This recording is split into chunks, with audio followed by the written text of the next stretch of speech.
Good morning, I hope you're having an amazing day. It's Mark Weens. I'm on Lamu Island in Kenya, and this is one of the best places to experience authentic Swahili culture and food. And today we have arranged to meet up with a host family who is going to cook us a Swahili meal. And so it's going to be an honor to have this opportunity to see the mix of cultures and the blend of food that goes into Swahili cooking, and then we're gonna eat some. I know it's gonna be a spectacular Swahili food meal.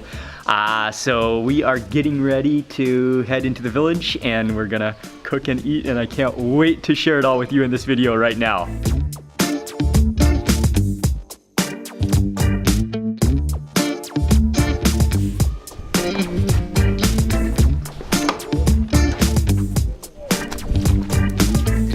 The rain has almost stopped. We might get a little sunshine. It's hopeful that we'll get a little sunshine this afternoon. But yeah, the water is calm. We're staying actually right here. It's right overlooking the water. It's a beautiful location. It's so peaceful. An unbelievable place. Athman. How's you? What's up, man? Good, and you? Very good. How are you? I'm fine, thank you. Now the weather is clearing a little bit. Yeah. So today we are in Shella town, right? Shella village. Shella village, which is on Lamu Island, but it's not within, it's the next village over after Lamu town. And this is where Athman and his family are from. Hi. We're gonna be cooking over at their house today and learning about Swahili food and culture. And so we're on our way now. Hello. Oh yeah, be careful of falling coconuts on your head, but this is one of the most magical things about being in Lamu, is just exploring these narrow alleyways. Donkeys. Okay. Okay, everybody say hello to Lucy. Hello, Lucy.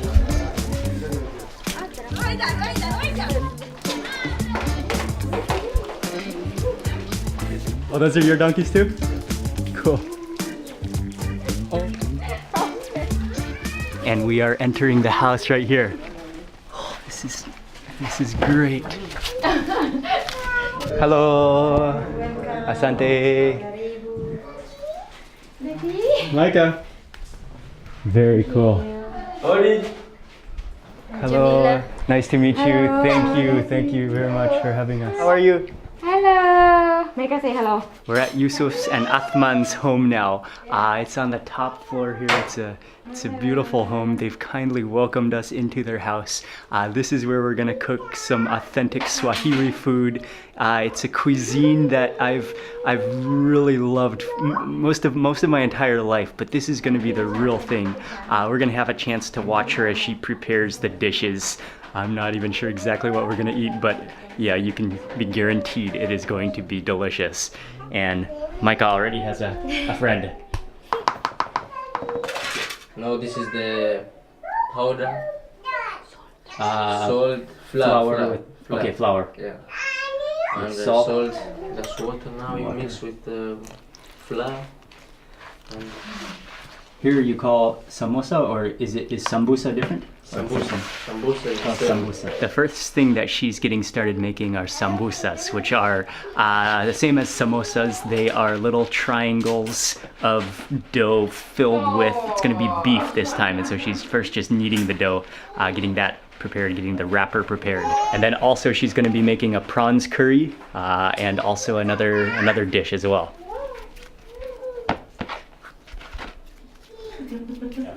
Compare the taste. She's flattening it into rounds of dough, which is going to be the wrapper, and a little bit of oil so they don't stick.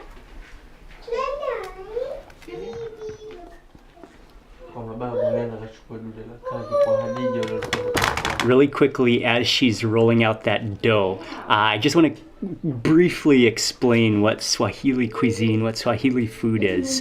It's along the East African coast, especially in Lamu, in Tanzania, in Mozambique. but it blends the local ingredients and local cooking techniques along with an influence from India as well as the Arabian Peninsula, which this region of East Africa has a lot of influence from. And so it's a blend of spices and ingredients and coconuts and just seafood. Of course, the seafood is incredible, but that's really that's just very briefly what Swahili food is. It's a complex mixture of ingredients and so many different dishes. And this is going to be the real deal. I'm very excited. I'm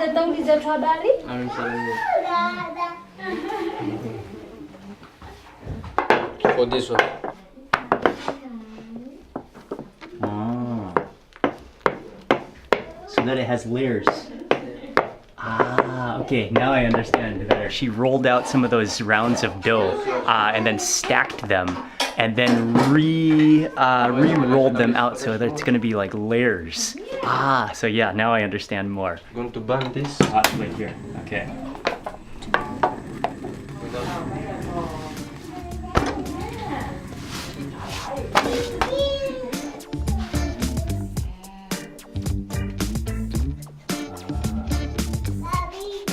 Okay, that's amazing. So she just lightly fries it until it kind of bubbles up and just sears the outside. Then she took it off the fire, off the hot plate, cut it into strips. And now it's amazing how she's just pulling the layers apart into these really thin, like almost like phyllo thin, which is going to be the wrappers for the sambusa. At first I thought she was going to make beef samosas, but actually she's going to make prawn shrimp samosas. And that is the type of samosa I've never had before. Even in Nairobi, I mean, I've had beef samosas, I have chicken samosas, a variety of other meats, vegetable samosas, but I don't think I've ever had prawn samosas. So this is a real Swahili Lamu version. Micah, smile.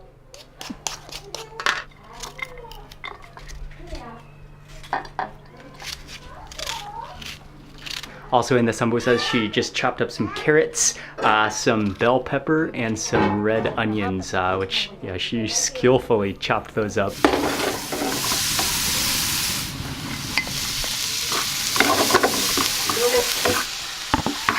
For seasoning, she added in black pepper and also curry powder, and you could smell that aroma. She added in some salt. That's going to be the filling for the sambusas.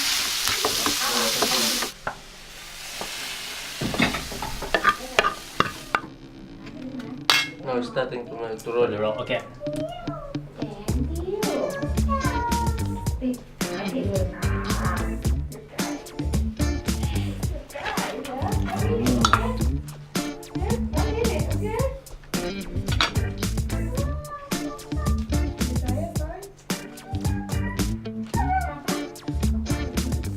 Wow, that's like a work of art. Rolls it up with such expertise. I mean, if I guarantee you, if I tried to do that, I would have like I'd probably have a circle instead of a triangle. She rolls it perfectly, like an envelope. That is skills.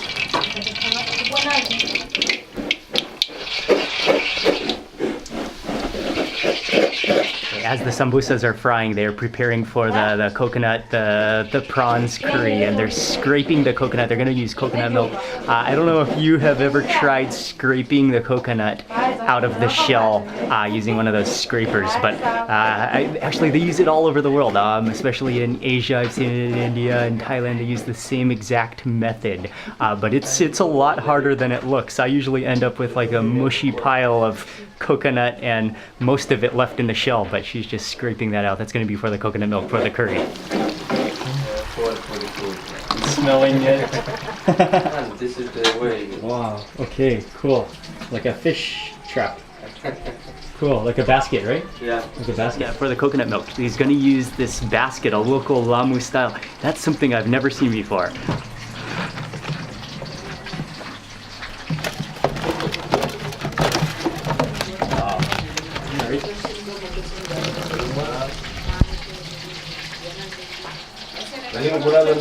Mani mabedi la kwanza. The samosas are ready now. Nice, okay. It's very hot. Moto, okay. Right out of the oil. They're hot and fresh. They're perfectly golden. Yeah, they're probably too hot, but I have to taste it.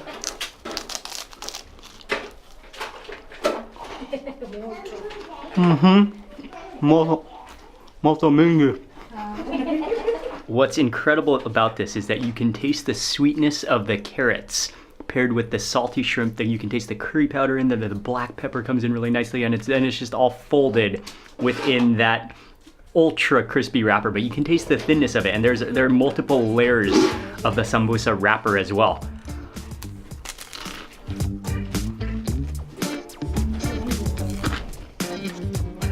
It would be impossible to stop at one.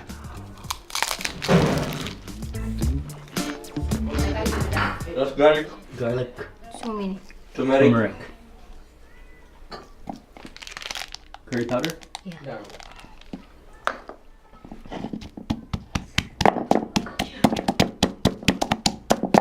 Now she's getting started on the prawns curry. With the glass So first she is pounding up some garlic and also some turmeric and curry powder and black pepper, some of the spices, pounding them in a wooden mortar and pestle.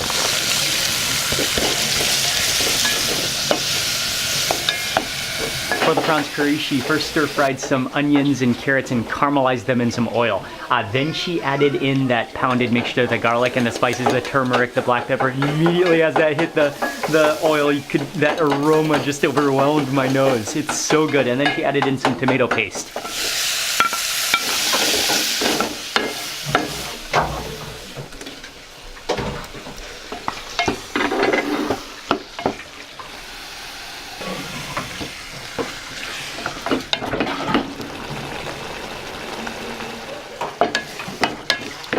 Oh, I wish you could smell the aromas coming out of this pot. Oh man, that just smells insanely good. But she added in the prawns, she added in the coconut milk, she kept stirring that around. And then final step was that she added in oh, wait, no.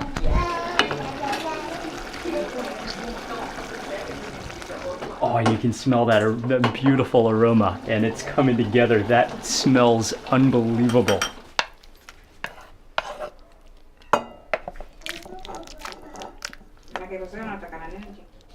Yeah, come this side. Okay. And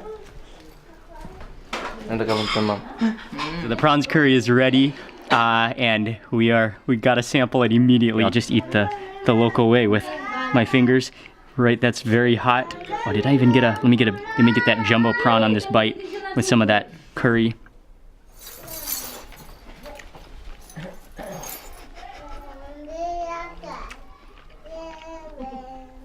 Oh wow. Oh, that is unbelievable.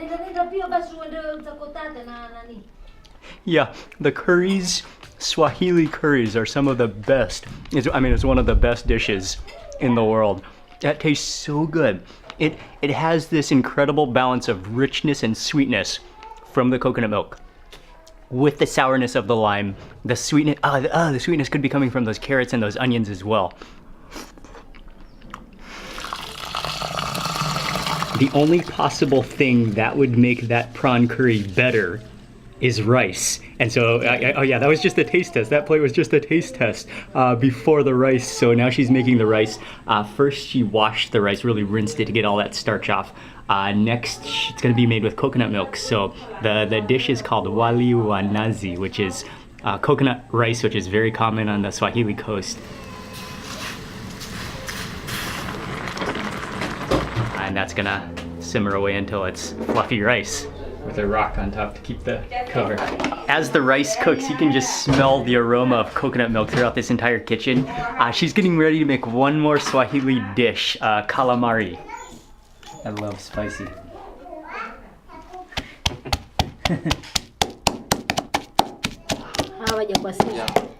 Manjano, si aparte.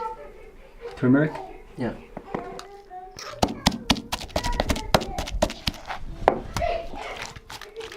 Mama kina nisikate hizi ndimu.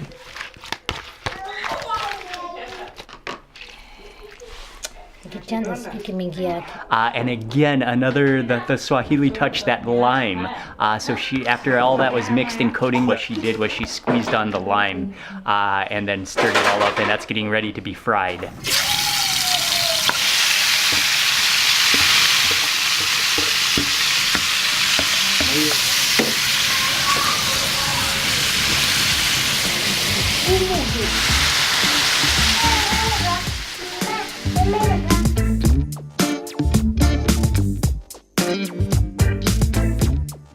All the food is ready. We are sitting down to eat. The rice is ready, the squid is ready, the shrimp curry, which we've already tasted, the sambusas. Yeah, the aromas, the coconut, the seafood. You can really smell the coconut rice.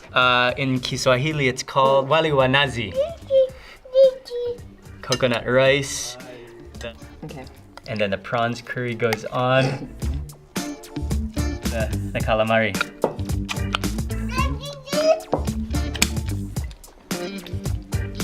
One more of the sambusas. And that is like a perfect plate of Swahili food. It's beautiful, it's sensational, the colors, the aromas, the flavors, the spices. Let me just taste some of that rice first, because I haven't tasted the rice. I'll kind of mush up a bite. And you can see it's a little bit oily from that coconut milk. Oh, that rice is incredible. It's fluffy, it's salty. I mean, like the perfect essence of coconut milk coating each grain of rice. It's not too oily, not too strong of coconut, but it's just like that essence. Beautiful. Okay, finally, this is the bite that I have been waiting for. Some of the prawns. I'll take a prawn, I'll mix it with the rice. Oh. That is ultimate. That's a ridiculously delicious combination. The spices are beautiful. You can taste the pepper. It has that tomato undertone, the sweetness of the carrots and the onions. What a harmony. It's like, it's a bite that just kind of like rejoices in your mouth. Okay, and finally for that calamari, let me pick up this piece. Oh yeah. It's so good. It's really meaty, but it's tender, a little bit spicy. But I think what I really like is the mix of turmeric and then the squeeze of lime that she added, which gives it that refreshing taste. It's so good. Oh, and the garlic, the caramelized garlic in there. What an unbelievable curry. Rosanna, bye-bye. Bye-bye. Thank you for having us. Beautiful food. ขอบคุณครับเร็วขอบคุณครับคุณครับ That was a beautiful, that is the definition of beautiful food, beautiful culture, incredible flavor.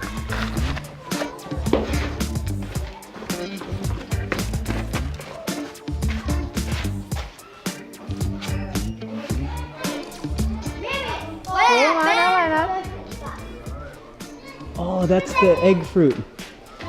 After a few hours of cooking, the sky has really cleared. It's nice. But oh, this place, this town, Lamu, it's magical. It's gorgeous. I love the culture here. It's so peaceful. It's so friendly. The food, the Swahili food that we just had, that was unbelievable. Oh yeah, here. Okay. Stop here. I think we have breakfast included in here. We're just stopping in the neighborhood shop. You can get all your essential things here. There's some vegetables, there's tea, there's sugar, there's flour, there's some fruit, a few snacks and eggs.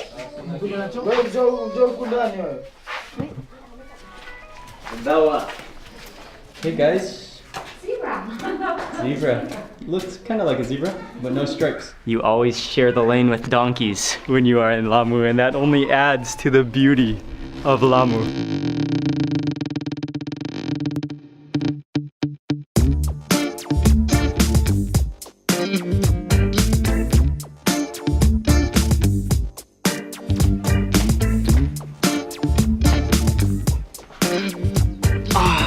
This is serene. This is spectacular. The rain has stopped. You can see the sun poking through the clouds. The water is just like it looks like glass, like a sheet of glass. It's so quiet here. You can just hear the whispers of people, the birds, the quiet lapping of the water. Oh, what a gorgeous place. And when I was at that little shop, I saw, actually, we were walking through one of those courtyards and I saw the tree with the fruit hanging. And then at the shop I saw they had a little bowl of the fruit. I had to buy one. I believe that the real name is canistel, but I often call it by hard-boiled egg or egg fruit. I've only had this fruit a couple times. That's why I'm excited to try it, but I think you just kind of open it. It almost looks like pumpkin or egg yolk on the inside. That's so starchy looking and so beautifully orange. Okay, let's taste it. Oh, wow. Yes.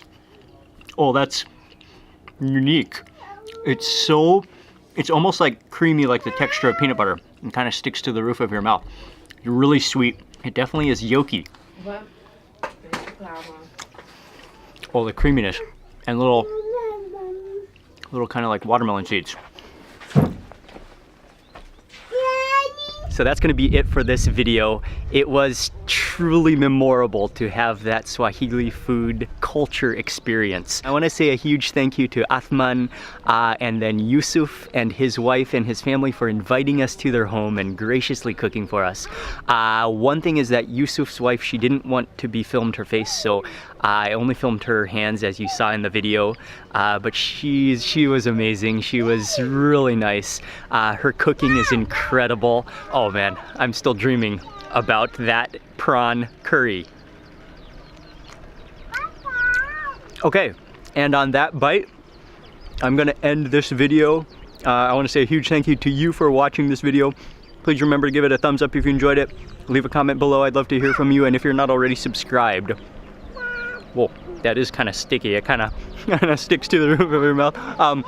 Click subscribe now. Lots more food and travel videos are coming your way, and also click the little bell icon so that you get notified of the next video.